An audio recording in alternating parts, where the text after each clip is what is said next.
peut-on être sanctionné par une contravention parce que l'on n'a fait que participer à une manifestation non déclarée?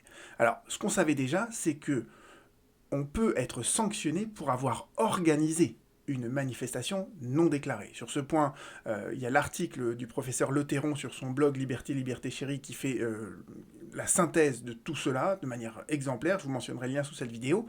Mais vous voyez qu'il y a l'organisateur, les organisateurs qui sont peu nombreux, et puis il y a aussi tous les participants.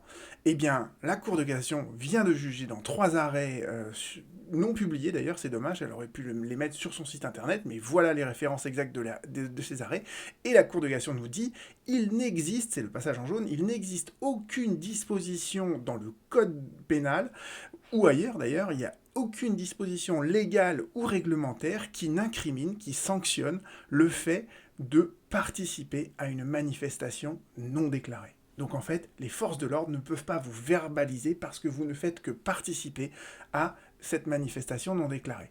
Et la solution, elle découle de quoi? Elle nous rappelle quoi? Et c'est ça, on va faire un peu de droit pour ceux qui ça intéresse. En fait, tout ça découle de ce qu'on appelle le principe de l'égalité. Le principe de l'égalité, vous le trouvez dans l'article 111.3 du Code pénal. Et ce principe de l'égalité, la Cour de cassation le synthétise là en nous disant que nul ne peut être puni pour une contravention dont les éléments ne sont pas définis par un décret, par un règlement. D'accord?